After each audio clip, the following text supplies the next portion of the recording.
ഗതി കെട്ടോളാ അമ്മണി. ഈ ജന്മം കൊണ്ട് ആർക്കും ഒരു ഉപകാരമില്ല. ചത്തെന്നറിയുമ്പോഴെങ്കിലും ഈ ഗതി കെട്ടോളോട് പൊറുക്കണേ മോളെ.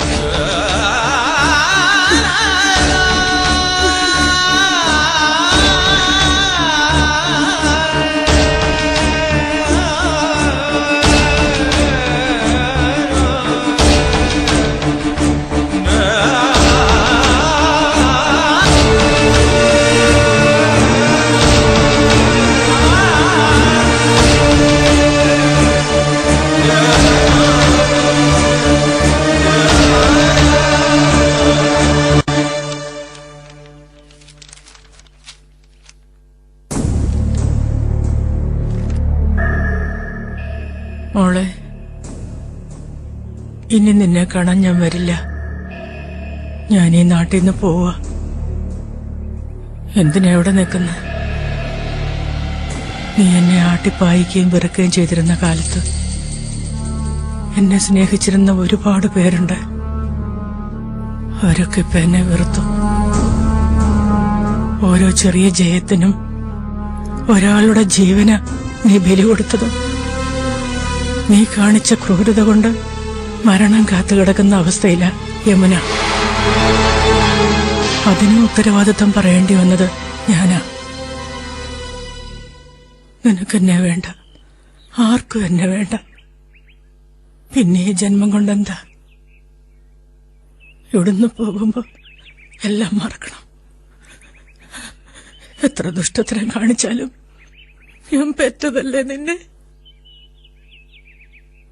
ഒരു പ്രാവശ്യം എന്നോടൊന്നും മിണ്ടിക്കൂടെ? നിനക്ക് അമ്മയെന്ന് വിളിച്ചൂടെ? വേണ്ട, നീ പറഞ്ഞിട്ടുണ്ടല്ലോ നിന്റെ അമ്മയാകാൻ യോഗ്യത എനിക്കില്ലെന്ന്. ഇതിനേക്കാൾ താണ അവസ്ഥയിൽ നീ വന്നാലും അതിലും കുറെ താഴെയാ ഞാൻ. അമ്മയെ നീ കാണണ്ട. നമ്മള് തമ്മില് ഇനി കാണണ്ട. ഇത് ഞാൻ നിനക്ക് കൊണ്ടുവന്നതാ. അമ്മ വാരിത്തരാ നിനക്ക്. മോള് കഴിക്കണം.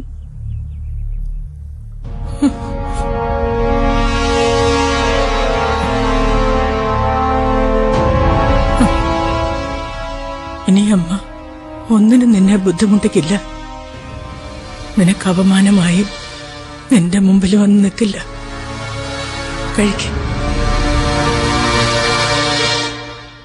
കഴിക്കും മോളെ.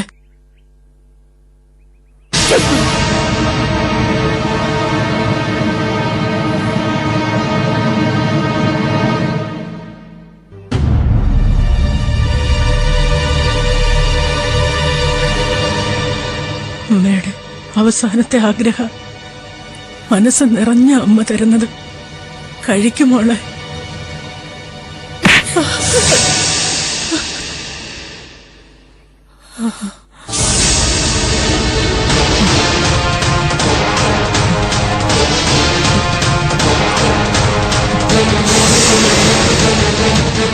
കഴിക്കടി, കഴിക്കാനാ പറഞ്ഞ.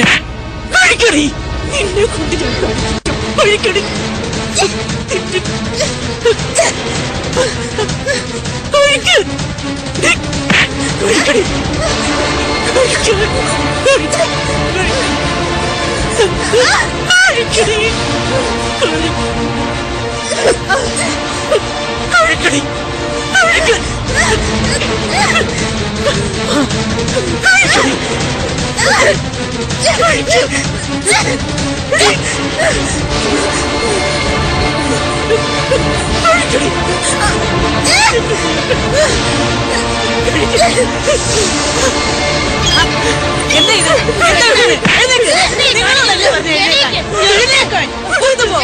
ഇങ്ങോട്ട് വരാനല്ലേ പറഞ്ഞത്?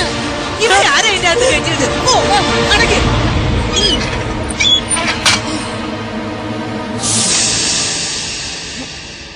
ആ സ്ത്രീ ആരാ സെല്ലിന്റെ അകത്ത് കയറ്റിയത്?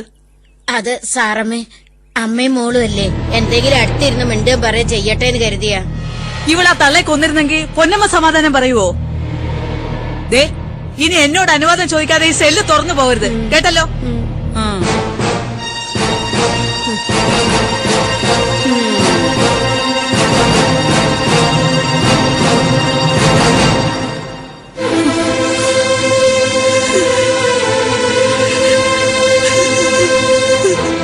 അമ്മണി, എന്താ ഉണ്ടായത്? അവളുടെ നാവൊന്ന് അനങ്ങി കിട്ടട്ടെ എന്ന് കരുതിയിട്ടാ നിന്നെ ഞാൻ അങ്ങോട്ട് വിട്ടത്. എവിടെ പൊന്നമ്മേ, അതിനകത്ത് ഒരു ചോറ് പൊതിയിരിപ്പുണ്ട്.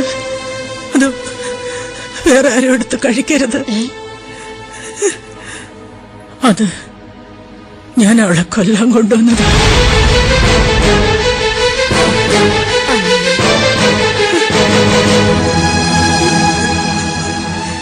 ഞാൻ പറ്റതല്ലേ പൊന്നമ്മേ?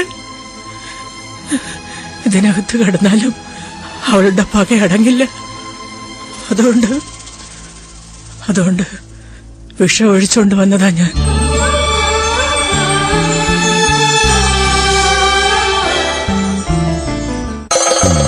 സീതാറാം നരസിംഹം ഹെയർ ഓയിൽ അവതരിപ്പിക്കുന്നു എന്റെ മനസ്സുപുത്രി.